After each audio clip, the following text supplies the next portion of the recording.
Hello दोस्तों, क्या हाल है। तारीख आज 12 जुलाई, दिन बुधवार, हिंदी तिथि 10वीं। और आइए बात करते हैं आज के मुख्य समाचार में देश भर की तमाम बड़ी खबरों पर नजर डालते हैं। देखिए, हिंदुस्तान के लिए एक तो बड़े गर्व भरी खबर आ रही है। फोर्ब्स ने अमेरिका की 100 सबसे अमीर महिलाओं की लिस्ट जारी की है और उस लिस्ट में 4 भारतवंशी महिलाएं शामिल हैं जो अपना मुकाम खुद हासिल करने में कामयाब हुई। Self made top richest 100 women list में 4 इंडियंस हैं और इनकी कुल संपत्ति 36,000 करोड़ रुपए है। ये वाकई में सभी भारतीय महिलाओं के लिए भी बड़ी प्रेरणा की बात है। अच्छा, अगली बड़ी खबर देखिए दोस्तों, आरबीआई यानी कि भारतीय रिजर्व बैंक के गवर्नर शक्तिकांत दास ने हमारे देश के बैंक प्रमुखों के साथ बैठक की और बैंकों के गवर्नेंस को सुधारने की सलाह दी। अच्छा, आम आदमी के लिए कुछ अच्छे अपडेट हैं। देखिए, सरकार ने जीएसटी काउंसिल की 50वीं बैठक में कुछ महत्वपूर्ण फैसले लिए जिनसे कि महंगाई वगैरह से थोड़ी राहत मिलने जा रही है। देखिए, एक तो अब आपको मूवी देखते टाइम सस्ता खाना मिलेगा और ऑनलाइन गेमिंग से होने वाली कमाई पर 28% टैक्स लगेगा। सिनेमा हॉल में खाने पीने की चीजों पर लगने वाले जीएसटी रेट को 18% से घटाकर 5% कर दिया। इसके अलावा भी एलडी स्लेग फ्लाई एस पर भी जीएसटी 18% से घटाकर 5% किया गया, जबकि इमिटेशन ज्वेलरी जरी धागे पर जीएसटी को 12% से घटाकर 5% कर दिया। यानी कि आर्टिफिशियल ज्वेलरी वगैरह भी सस्ती होगी इससे। अच्छा, एक सबसे बड़ा अच्छा फैसला तो ये लिया गया दोस्तों, कैंसर की दवाइयां सस्ती होगी क्योंकि कैंसर की इंपोर्टेड दवाओं पर अब कोई भी टैक्स नहीं लगेगा। जो मतलब कैंसर की दवाएं भारत में बाहर से इंपोर्ट की जाती है ना दूसरे देशों से, उनको सरकार ने बिल्कुल टैक्स फ्री कर दिया है। अच्छा, इसके अलावा हॉर्स रेगिंग और ऑनलाइन गेमिंग पर 28% टैक्स देना पड़ेगा। तो ये कुछ जीएसटी काउंसिल की 50वीं मीटिंग में महत्वपूर्ण फैसले लिए गए। देश की वित्त मंत्री निर्मला सीतारमण भी इस बैठक में मौजूद रही। चलिए अगली बड़ी खबर देखिए आप, सरकारी कर्मचारियों के लिए भी महंगाई भत्ते को लेकर सरकार ने फैसला लिया है। सीपीएसई वर्कर्स की सैलरी में इजाफा यानी कि बढ़ोतरी होगी इससे। ये बहुत ही अच्छी गुड न्यूज है गवर्नमेंट एम्प्लॉइज के लिए। केंद्र सरकार ने सीपीएसई यानी कि सेंट्रल पब्लिक सेक्टर एंटरप्राइजेज के जो कर्मचारी हैं उनके लिए फैसला लेते हुए महंगाई भत्ते को बढ़ा दिया है। 1 जुलाई 2023 से ये बढ़ा हुआ महंगाई भत्ता मिलेगा और अब इन कर्मचारियों को कितना डीए मिलेगा इस बढ़ोतरी के बाद,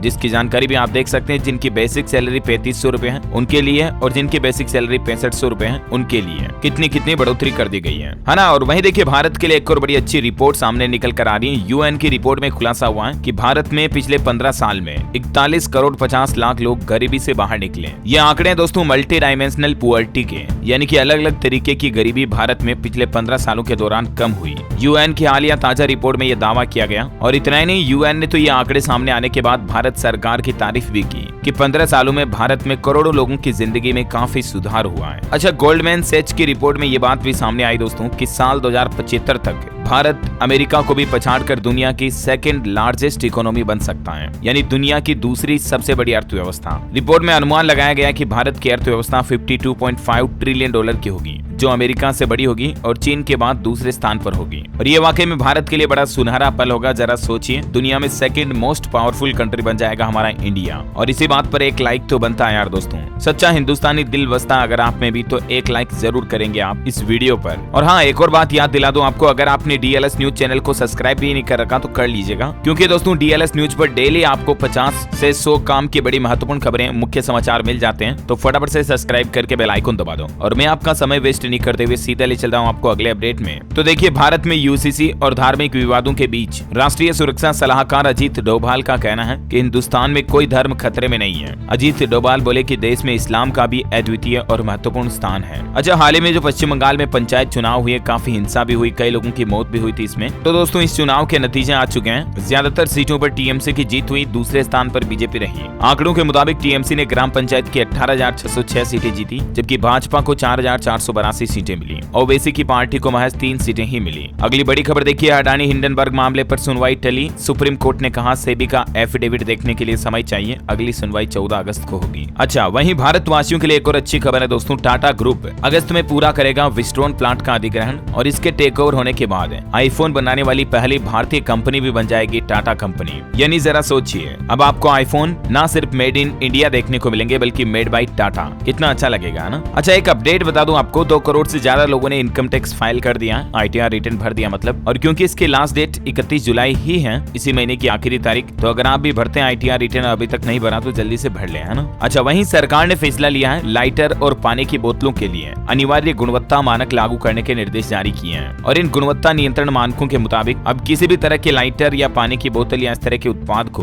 बाजार में नहीं बेचा जा सकेगा जिन पर BIS यानी ब्यूरो ऑफ इंडियन स्टैंडर्ड, भारतीय मानक ब्यूरो का चिन्ह न हो। ऐसे प्रोडक्ट मार्केट में नहीं बिकेंगे। BIS का लोगो अनिवार्य होगा, है ना। चलिए अगला अपडेट देखिए। गुजरात में आयुष्मान कार्ड की सीमा को डबल कर दिया है। अब 5 लाख की बजाय 10 लाख तक का इलाज मुफ्त मिलेगा। गुजरात के मुख्यमंत्री भूपेंद्र पटेल की तरफ से घोषणा करते हुए कहा कि अब तक गुजरात में 1,79,00,000 लोगों को आयुष्मान कार्ड जारी किए जा चुके हैं, तो करोड़ों लोगों को अब इस स्कीम का, इस योजना का फायदा डबल मिलने वाला है। जो पहले 5 लाख रुपए तक की धनराशि थी उसको बढ़ाकर 10 लाख रुपए कर दिया है और इसका फायदा मिलना भी कल से ही शुरू हो गया है ना। और महंगाई पर अपडेट आ रहा दोस्तों कि अभी टमाटर वगैरह सब्जियों की रेटें काफी ज्यादा महंगी चल रही है ना, तो इसके चलते इस महीने जुलाई में 6% पहुंच सकती है खुदरा महंगाई दर, यानी रिटेल इन्फ्लेशन रेट में भी बढ़ोतरी हो सकती है। हालांकि सरकार ने दोस्तों गेहूं की बढ़ती कीमतों पर कंट्रोल लगाने की तैयारी कर ली है। केंद्र सरकार अब ओपन मार्केट में सस्ता गेहूं बेचेगी ताकि लोगों को सस्ता आटा मिल सके। और जब सरकार खुद मार्केट में गेहूं को रिटेल करेगी तो जाहिर सी बात है व्यापारी भी फिर मार्केट में कम कीमतों पर लोगों को गेहूं दे पाएंगे, ताकि आम आदमी को कम से कम खाने का आटा तो सस्ता मिल सके, है ना। और अगली बड़ी खबर देखिए आप। ईडी डायरेक्टर का कार्यकाल तीसरी बार बढ़ाना गैर कानूनी है। सुप्रीम कोर्ट ने नई नियुक्ति का आदेश दिया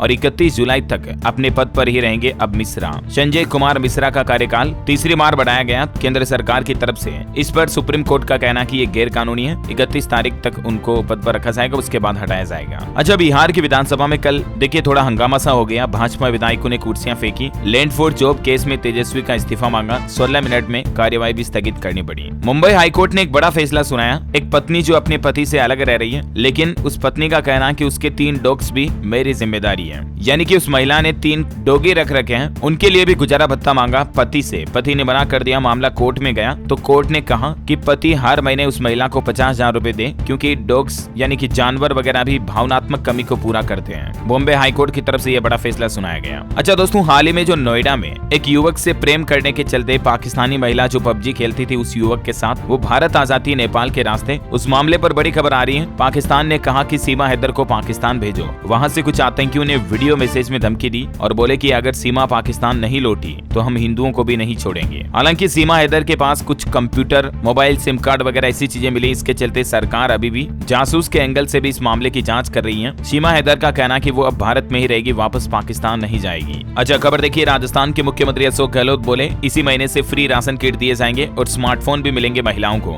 डबल इंजन सरकार जो नहीं कर पाई वो हमारी सिंगल इंजन सरकार ने कर दिया। एक और अनाउंसमेंट किया उन्होंने कि हर साल 15% बढ़ेगी राजस्थान में 1 करोड़ लोगों की पेंशन। सरकार जल्द ही राजस्थान विधानसभा में इस तरह का मिनिमम गारंटी इनकम बिल भी लेकर आएगी और इस बिल के पास होने के बाद देश में ऐसा करने वाला पहला राज्य बन जाएगा राजस्थान राज्य, है ना। और वैसे दोस्तों, राजस्थान के दौसा जिले के लालसोट कस्बे में कल से श्रीमद् भगवत कथा का शुभारंभ हुआ, जो कि 17 जुलाई तक चलेगी। और खबर है कि इस कथा के समापन मौके पर यानी 17 तारीख को बागेश्वर धाम के पंडित धीरेन्द्र कृष्ण शास्त्री भी आएंगे। इस कथा की शुरुआत में 5100 कलश के साथ शोभा यात्रा निकाली गई। 40,000 लोगों के लिए व्यवस्था भी की गई। ये कुछ तस्वीरें आप देख सकते हैं। अच्छा, बड़ी खबर देखिए। UCC यानी यूनिफॉर्म सिविल कोड, समान नागरिक संहिता कानून पर लॉ कमीशन को अब तक 46 लाख सुझाव मिले हैं देश भर से अलग अलग लोगों और एक्सपर्ट के द्वारा। और कुछ चुनिंदा सुझाव देने वालों को चर्चा के लिए सरकार ने खुद बुलाया भी है। हालांकि इसकी लास्ट डेट 14 जुलाई है। तब तक आप भी अपने ओपिनियन सरकार तक पहुंचा सकते हैं इस यूनिफॉर्म सिविल कोड के जरिए। अभी हमारे देश में दोस्तों गोवा एकमात्र ऐसा राज्य है जहां UCC यानी यूनिफॉर्म सिविल कोड लागू है अभी। वैसे ये होता क्या है, इसके बारे में डिटेल जानकारी थोड़ा सा आप देख सकते हैं इसके बारे में। अच्छा, बड़ी खबर है दोस्तों, जल्द ही एक मंच पर आएंगे PM मोदी, शरद और अजीत पवार। 1 अगस्त को मुंबई पुणे में कार्यक्रम होगा। PM मोदी को लोकमान्य तिलक सम्मान भी दिया जाएगा इस मौके पर। अच्छा, वैसे हरियाणा के मुख्यमंत्री मनोहर लाल खट्टर की तरफ से भी प्रधानमंत्री नरेंद्र मोदी से मुलाकात हुई, बाढ़ के हालातों पर बातचीत हुई और हरियाणा आने का न्योता भी दिया। खबर है कि जल्द ही जंगल सफारी का PM मोदी उद्घाटन भी कर सकते हैं हरियाणा में। वहीं देखिए, धारा 370 पर सुप्रीम कोर्ट में 2 अगस्त से रेगुलर सुनवाई होगी। केंद्र सरकार ने नए एफिडेविट में कहा कि आतंकवाद को खत्म करने का यही एकमात्र रास्ता था, आर्टिकल 370 को हटाना। अच्छा, उड़ीसा राज्य सरकार की कैबिनेट बैठक हुई और इसमें 9 प्रस्तावों पर मुहर लगाई गई। एक तो नई योजना शुरू की गई जिसका नाम है आम उड़ीसा नवीन उड़ीसा। इसके लिए 4000 करोड़ रुपए का बजट भी आवंटित किया सरकार ने। और कैबिनेट बैठक में एक महत्वपूर्ण फैसला लिया गया। अब उड़ीसा में सरकारी स्कूलों में 9वीं और 10वीं क्लास के विद्यार्थियों को भी मुफ्त में वर्दी मिलेगी, यानी यूनिफॉर्म दी जाएगी। मुख्यमंत्री छात्रा छात्री परिधान योजना के तहत उड़ीसा सरकार ये फ्री यूनिफॉर्म ड्रेस देगी। पहले सिर्फ 8वीं तक के स्कूल के स्टूडेंट को मिलती थी, लेकिन अब 9वीं 10वीं को भी मिलेगी। इसके अलावा कुछ और फैसले देखिए आप। ग्राम पंचायतों को 50 लाख रुपए तक का अनुदान मिलेगा और थोड़ी जानकारी आप स्क्रीन पर देख सकते हैं। अच्छा, खबर देखिए, इसरो ने चंद्रयान 3 के लिए रिहर्सल पूरा कर लिया है। इसकी लॉन्चिंग 14 जुलाई को की जाएगी और हम सब की तरफ से भी इसरो के लिए एडवांस में good luck, best of luck. अच्छा, चलिए दोस्तों, खबरों में आगे बढ़े इससे पहले आज के मौसम समाचार पर नजर डाल लेते हैं। देखिए 5 राज्यों में भारी बारिश से तबाही मची हुई है। 72 घंटों में 76 लोगों की मौत हो गई। उत्तराखंड में तो अभी भी भारी बारिश का अलर्ट है। हालांकि अमरनाथ यात्रा को फिर से शुरू किया गया। हिमाचल के स्कूलों में मानसून का ब्रेक लगा। HAS पेपर की डेट को पोस्टपोन कर दिया। बारिश से आई आपदा में अब तक 27 लोगों की मौत तो सिर्फ हिमाचल में हो गई। 4 लोग अभी भी लापता हैं। तो वहीं इधर पंजाब में भी मानो जल प्रलय से आ रही है। 5 लोगों की जान चली गई, 3 और लोग बह गए। बारिश थमी लेकिन अभी भी पंजाब में 200 से ज्यादा गाँव बाढ़ की चपेट में है। ये कुछ तस्वीरें आप देखिए। पंजाब के 13 जिलों में बाढ़ का असर देखा जा रहा है। आर्मी और NDRF की टीमें भी बचाव और राहत कार्यों के लिए जुटी हैं और पंजाब के बाढ़ प्रभावित जिलों को ग्रांट भी जारी किया गया है। रैपिड रेस्पॉन्स टीमों का गठन किया गया है। 2 टुकड़ियां रेस्क्यू ऑपरेशन में लगाई गई है SDRF की। हरियाणा में भी कुछ ऐसे हालात चल रहे। देखिए आप, बाढ़ से 3 लोगों की मौत हो गई। अंबाला में महिला समेत 2 और पानीपत में एक किसान की जान चली गई। दिल्ली अमृतसर हाईवे को खोला गया। और हिमाचल की तो ये देखिए आप कुछ तस्वीरें। बारिश से तबाही मची हुई है। लैंडस्लाइड से कई सड़कें बंद हो गई। हवाई रेल रूट तक भी प्रभावित है। खाने पीने के सामान की सप्लाई करने के लिए ड्रोन का इस्तेमाल किया जा रहा है। हिमाचल कुल्लू में भी देखिए 2 जगह बादल फट गए। ब्यास में 9 शव मिले। सिरमौर रोडू में 2 महिलाओं की जान जाने की खबर है। अच्छा, देश की राजधानी दिल्ली में भी देखिए आप, रात में 207 मीटर से ऊपर पहुंचा यमुना का जल स्तर। कई लोगों को सुरक्षित स्थानों पर ले जाया गया। दिल्ली में भी मानो आफत बनकर बरस रहे हैं बादल। अभी दिल्ली NCR में पूरे सप्ताह बारिश के आसार हैं। मौसम विभाग ने 15-16 जुलाई के लिए तो स्पेशल येलो अलर्ट जारी किया है। और दिल्ली में बाढ़ को लेकर तो एक चौंकाने वाली रिपोर्ट सामने आ रही कि 2050 में भी इसी तरह डूबेगी दिल्ली। नए मास्टर प्लान में बाढ़ से बचने के लिए पर्याप्त उपाय नहीं है दिल्ली में, क्योंकि भले ही इंफ्रास्ट्रक्चर डेवलपमेंट किया जा रहा हो लेकिन बाढ़ से बचाव के उपाय नहीं किए जा रहे हैं। उत्तराखंड में लगातार बारिश से उत्तर प्रदेश की भी कई नदियों में उफान देखी जा रही है। इसके चलते यूपी की योगी सरकार ने भी अलर्ट जारी कर दिया है। तो वहीं इधर देखिए आप, मध्य प्रदेश के भी भोपाल, ग्वालियर, उज्जैन समेत कई जिलों में भारी बारिश चल रही। 2 दिन ऐसे ही रहेगा मौसम। स्काईमेट वेदर की रिपोर्ट के मुताबिक अगले 24 घंटों के दौरान किन किन राज्यों में बारिश का अलर्ट है, जानकारी आप देख सकते हैं स्क्रीन पर। और देखिए हमारे पड़ोसी देश पाकिस्तान में भी हालात काफी खराब चल रहे हैं। तेज बारिश से 24 घंटों में 86 और लोगों की मौत हो गई। 17 सैटेलाइट 36 वार्निंग सिस्टम से मौसम पर नजर रखी जा रही है। भारत ने 65,000 क्यूसेक पानी भी छोड़ा अलग अलग बांधों के जरिए। इसके चलते भी पाकिस्तान में बाढ़ आने की संभावना और बढ़ गई है ना। और चलिए अब अपन मौसम के बाद देश से जुड़ी कुछ और खबरें देख लेते हैं। काफी दिनों से दोस्तों आपने इस मामले को लेकर चर्चाएं भी सुनी होगी कि मतलब कोरोना वैक्सीन की वजह से आजकल लोगों को ज्यादा हार्ट अटैक आ रहे हैं, राइट। तो ऐसी अफवाहों के बाजार को लेकर अब ICMR की रिसर्च भी सामने आ चुकी है। Indian Council of Medical Research Organisation का कहना है कि कोरोना वैक्सीन का दिल के दौरे यानी हार्ट अटैक से कोई संबंध नहीं है। ICMR ने आंकड़े जारी करते हुए कहा कि साल 2019 में भी 1,79,00,000 लोगों की हार्ट अटैक से मौत हुई थी, जबकि उस वक्त तो कोरोना की वैक्सीन भी नहीं लगी थी। अच्छा, खबर है कि रक्षा मंत्री राजनाथ सिंह ने मलेशिया में HAL के क्षेत्रीय कार्यालय का उद्घाटन किया। भारतीय रक्षा PSU को इससे फायदा होगा। वहीं देखिए दोस्तों, उत्तर प्रदेश में सस्ती बिजली का रास्ता साफ हो चुका है। योगी सरकार के कई फैसलों से लोगों को राहत मिलने वाली है। कैबिनेट ने कई मुहर लगा दी है। देखिए, एक तो यूपी में लोगों को अब सस्ती बिजली इसलिए मिलेगी क्योंकि 18,000 करोड़ रुपए की लागत से जल्द ही प्रदेश में 2 बड़े थर्मल पावर प्लांट लगाए जाएंगे। एक तो देखिए आप 1600 मेगावाट क्षमता की ओबरा डी तापीय परियोजना को भी मंजूरी मिल चुकी है। तो जाहिर सी बात है प्रदेश में बिजली की सप्लाई अब बढ़ेगी, तो आने वाले समय में भी लोगों को सस्ती बिजली मिल सकेगी, है ना। इसके अलावा देखिए आप, उत्तर प्रदेश में खिलाड़ियों को घर बैठे खेल सुविधाओं की जानकारी भी मिलेगी। इतना ही नहीं, खेल योजनाओं व उनमें प्रवेश करने के लिए भी आप ऑनलाइन आवेदन कर पाएंगे। दरअसल दोस्तों, योगी सरकार की तरफ से खेल साथी पोर्टल लॉन्च किया गया और इस पर युवाओं को खेल से संबंधित सारे अपडेट्स एक ही पोर्टल पर मिल जाएंगे। इसका एड्रेस है खेलसाथी.in। अच्छा, कर्मचारियों के लिए भी खबर है। एक जिले से दूसरे जिले में परस्पर तबादले यानी कि ट्रांसफर के आवेदन भी शुरू हो चुके हैं। बेसिक शिक्षा विभाग में 18 जुलाई तक आवेदन कर पाएंगे। वहीं देखिए योगी सरकार का एक और प्लान, यूपी में शैक्षणिक संस्थाओं से बाहर होंगे माफिया और अपराधी। सिर्फ साफ सुथरी छवि वाले लोगों को ही जगह मिलेगी। ऐसे टीचर या ऐसे कोई भी कर्मचारी जो शिक्षा के काम से जुड़े हैं और अगर वो घिनौने काम करते हैं तो उनको हटाया जाएगा सीधा। अच्छा, एक और अच्छी खबर है, अगर आप रामलला के दर्शन करने के लिए अयोध्या जाते हो ना, तो नवंबर महीने से आपको फ्लाइट की सुविधा मिल जाएगी। फ्लाइट से पहुंच सकेंगे श्रद्धालु। और इतना ही नहीं, एयरपोर्ट पर एडवांस टेक्नोलॉजी और रडार सिस्टम भी लगाए जाएंगे, जिसके चलते कोहरे वगैरह में भी अयोध्या में विमान उतर सकेंगे, है ना। अच्छा, यूपी कैबिनेट की बैठक में एक और डिसीजन लिया गया। ई-कॉमर्स कारोबारियों को बड़ी राहत दी गई है। 1% टैक्स देकर रिटर्न से मुक्ति ले सकते हैं। अब इसके बारे में ज्यादा जानकारी थोड़ा सा आप वीडियो को पॉज करके देख सकते हैं। वहीं गौतम बुद्ध नगर को भी योगी सरकार ने तोहफा दिया। एक ट्रामा सेंटर का शिलान्यास करते हुए एक और घोषणा कर दी है। 45 करोड़ रुपए की लागत से 100 बेड का एक मल्टी स्पेशलिटी हॉस्पिटल भी बनाया जाएगा, है ना। तो ये कुछ योगी सरकार के महत्वपूर्ण फैसले रहे यूपी वालों के लिए। अच्छा, हरियाणा की मनोहर सरकार ने देखिए फैसला लिया। हरियाणा राज्य में पंच और सरपंचों के मानदेय यानी कि वेतन तनख्वाह को बढ़ा दिया है। देखिए आप, सरपंचों के मासिक मानदेय में 2000 की बढ़ोतरी की गई और पंचों के मानदेय में 600 रुपए हर महीने की बढ़ोतरी की गई है। और इस बढ़ोतरी के बाद अब सरपंचों को 5000 और पंचों को 1600 रुपए हर महीने तनख्वाह तनख्वाह मिलेगी। और एक फैसला लिया, हरियाणा में दिव्यांगों को पदोन्नति यानी कि प्रमोशन में भी 4% आरक्षण दिया जाएगा और सरकार ने इसके लिए 5 श्रेणियां भी निर्धारित की हैं। यानी हरियाणा राज्य में अब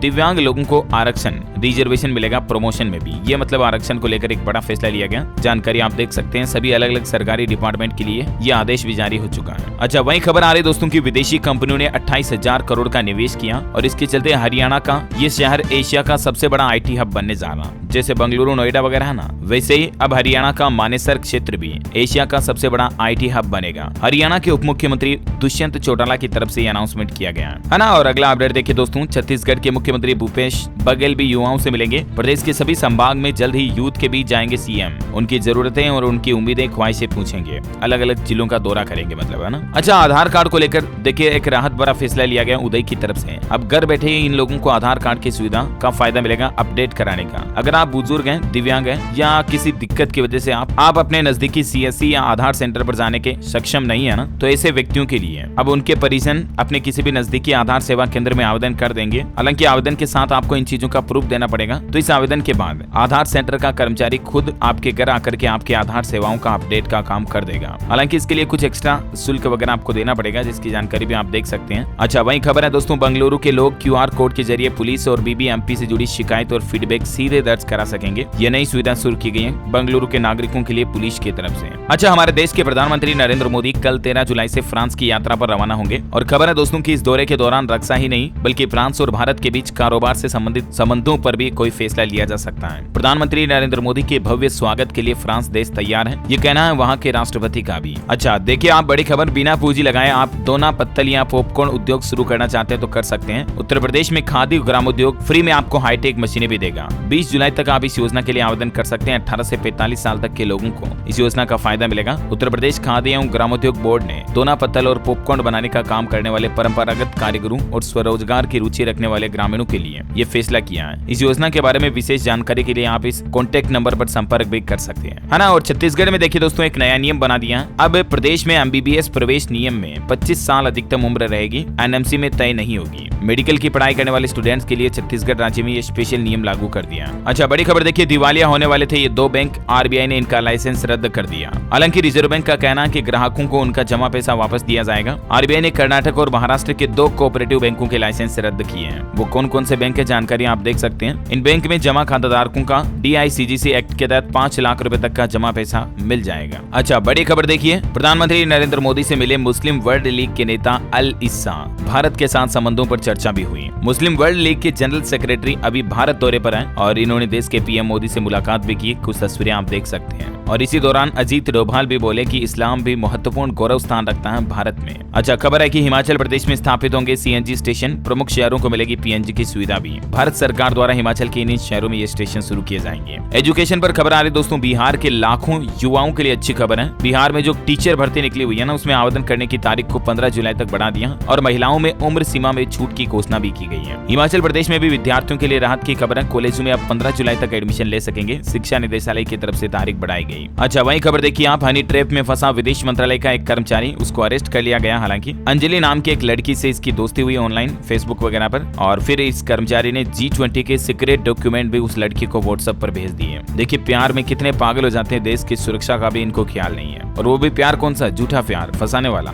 अच्छा, वही खबर है कि केंद्रीय गृह मंत्री अमित शाह मध्य प्रदेश के भोपाल में पहुंचे और वहां MP के CM शिवराज सिंह चौहान ने इनका स्वागत भी किया। इस दौरान अमित शाह ने मध्य प्रदेश में घोषणा की है कि विजय संकल्प अभियान शुरू करेगी बीजेपी। देश की राष्ट्रपति द्रौपदी मुर्मू भी 13 जुलाई को मध्य प्रदेश ग्वालियर का दौरा करेगी। यहाँ ट्रिपल ITM के दीक्षा समारोह में शामिल होंगी। वैसे आपको बता दूं, इसके दूसरे दिन 14 जुलाई को राजस्थान के सीकर में खाटू श्याम जी का दौरा भी करेंगी देश की राष्ट्रपति द्रौपदी मुर्मू। सीकर प्रशासन 10 दिन से उनके आने की तैयारियों में जुटा है। करीब 1000 पुलिस कर्मी सुरक्षा में भी तैनात रहेंगे। और हाँ, हम मध्य प्रदेश की बात कर रहे थे ना, कुछ और अपडेट आपको बता दूं MP से। देखिए मध्य प्रदेश के पहले CM राइज स्कूल भवन का लोकार्पण 17 जुलाई को होगा। स्कूल चले हम अभियान का शुभारंभ करेंगे मुख्यमंत्री शिवराज सिंह। वही खबर है कि 22 साल बाद MP में सरकार बदलेगी, कर्मचारियों की प्रशिक्षण नीति, मिशन कर्मयोगी नाम से बजट जारी किया जाएगा। और MP के सरकारी इंजीनियरिंग कॉलेजों की 50 सबसे अव्वल छात्राओं की भोपाल मेनिट में होगी पढ़ाई, चयन प्रक्रिया भी हुई शुरू। और साथ ही देखिए MP के स्कूलों को लेकर भी रिपोर्ट आ रही। देश भर में मध्य प्रदेश की स्कूली शिक्षा 20वें स्थान पर है। यानी देखा जाए तो एमपी में अभी एजुकेशन पर काफी सुधार करने की जरूरत है, राइट। अच्छा, वहीं दोस्तों उत्तर प्रदेश के वाराणसी में ज्ञानव्यापी शिवलिंग की कार्बन डेटिंग पर सुप्रीम कोर्ट में सुनवाई हुई। मुस्लिम पक्ष को जवाब दाखिल करने का आदेश जारी किया कोर्ट ने और यूपी सरकार से हलफनामा भी तलब किया। इसके अलावा मथुरा में चल रहे कृष्ण जन्मभूमि शाही ईदगाह मामले का विवाद भी अब सुप्रीम कोर्ट पहुंच चुका है। मुस्लिम पक्ष ने हाई कोर्ट का आदेश रद्द करने की मांग की और सभी केस ट्रांसफर के खिलाफ दाखिल की याचिका भी। वहीं दोस्तों एमपी के कूनो नेशनल पार्क से खबर आ रही दुख भरी, एक और मेल चीते तेजस की मौत हो गई है। उसके गर्दन पर घाव मिला तो बताया जा रहा कि आपसी संघर्ष के चलते ये जान चली गई हो। 4 महीनों में 7वें चीते की ये जान चली गई है। अयोध्या वासियों को जाम से जल्द ही मुक्ति मिलेगी क्योंकि 6 नए ओवर ब्रिज भी बनकर तैयार हो जाएंगे जल्द ही जनवरी तक, है ना। और एस्ट्रोलॉजी से खबर है, कल 13 जुलाई को सावन की पहली एकादशी रहेगी। गुरुवार एकादशी और सावन के योग में है। शिव जी, विष्णु जी और बृहस्पति जी की पूजा आपको करनी चाहिए क्योंकि कल गुरुवार भी है। चने की दाल का दान करना चाहिए, शुभ रहता है। और आज के राशिफल पर नजर डालें तो देखिए वृश्चिक राशि वालों को रुका हुआ पेशा और धनु राशि के लोगों को पुराने निवेश से फायदा मिलने के योग बन रहे हैं। मेष राशि के लोग पुरानी गलतियों का अवलोकन करते हुए आगे बढ़े और सिंह राशि के लोगों को कोई उपहार भी मिल सकता है ना। और दोस्तों आप मुझे कमेंट करके बताइए कि